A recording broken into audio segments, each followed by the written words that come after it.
আব্দুল গফুর মুন্সি ফাউন্ডেশনের পক্ষ থেকে ঈদ সামগ্রী বিতরণ। বিস্তারিত জেনে নেব তারই বড় ছেলে মোহাম্মদ আশরাফুল ইসলামের কাছ থেকে।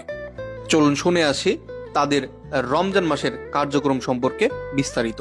আমার নাম মোহাম্মদ আশরাফুল ইসলাম। জি, আপনারা এই যে কার্যক্রমগুলো, আপনাদের এই ফাউন্ডেশন কত সালে প্রতিষ্ঠিত হয়?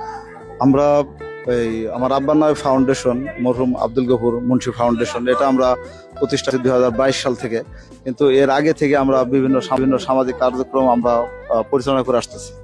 জি, এটা পরিচালিত হচ্ছে কি আপনাদের তিন ভাই? হ্যাঁ, এটা আমরা তিন ভাই, আমরা এর প্রতিষ্ঠাতা এবং আমরা তিন ভাইয়ের পরিচালক। আমরা তিন ভাই সবসময় চিন্তা আলাপ আলোচনা করে আমরা প্রতিষ্ঠানটা চালাই। এইবার রমজান উপলক্ষে আপনারা কতগুলা পরিবারের মাঝে এই ইফতার সামগ্রী বা তাদের যে ঈদ সামগ্রী বিতরণ করেছেন? আমরা ইতিমধ্যে এই রমজান মাসে আমাদের মৌলভীরচর গত 6 তারিখে প্রায় আমরা 200 লোকের খাদ্য সামগ্রী বিতরণ করছি। এরপর আমরা জাকের সুরা, তারপরে ম্যাজিস্ট্রেট বাড়ি বাজারেও আমরা বিতরণ করছি। আমরা বিতরণ করছি 300 থেকে 350, এবং আজকে আমরা এখানে বিতরণের উদ্যোগ নিয়েছি হলো 150। আসলে এটা গত যেদিন আমরা বিতরণ করছি সেদিন কিছু নাম বাকি ছিল, তাদের আমরা আসতে বলছিলাম, কথা দিয়েছিলাম যে আপনারা আইসেন, আপনাদের নিরাশ করবো না, আমরা কম বেশি আপনাদের একটা বিতরণ করব। সেই উপলক্ষ থেকে আজকে তাদের দাওয়াত দিয়েছিলাম, তারা আসছে এবং আমাদের বিতরণ প্রায় শেষের দিকে।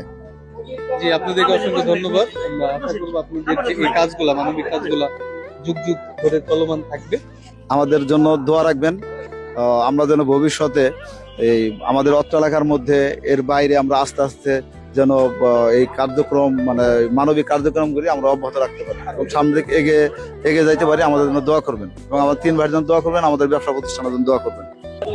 তো আপনাদের যে পরবর্তী কার্যক্রমগুলা সেই সম্পর্কে যদি জনগণের উদ্দেশ্যে কিছু বলেন। জি, ধন্যবাদ। আমাদের পরবর্তী কার্যক্রম, আমরা আমাদের অত্র এলাকার মধ্যে আমরা 2টি রিক্সা এবং 1টি ভ্যান এটা আমরা তৈরি করতে দিছি। আসলে ভ্যান রিক্সা এটা তৈরি হয়ে গেছে। আমরা আগামী 2-1 দিনের মধ্যে, আমরা এখন ডেট নির্ধারণ করি নাই, এটা আমরা 2-1 দিনের মধ্যে এটা বিতরণ করব, ইনশাল্লাহ আপনারা দেখতে পাবেন। এবং আগামী 28 রমজান আমাদের বাড়ির মসজিদ চরসরবান্দিয়া মুন্সিবাড়ি জামে মসজিদ, এখানে আমাদের প্রায় 80 থেকে 85 জন ইমাম সাহেব আছেন। এদের আমরা অলরেডি ইতিমধ্যে ফর্ম বিতরণ করেছি, ফর্ম জমা হয়ে গেছে এবং ডেট হয়েছে। আমরা আগামী 28 রমজান সকাল 9:30 বাজে তাদের আমরা দাওয়াত দিয়েছি আমাদের মসজিদে। আপনাদের এই কার্যক্রম সাফল্যমণ্ডিত হোক, এটা ব্যক্ত করে শেষ করছি। ঠিক আছে, ভালো থাকবেন। আসসালামু আলাইকুম।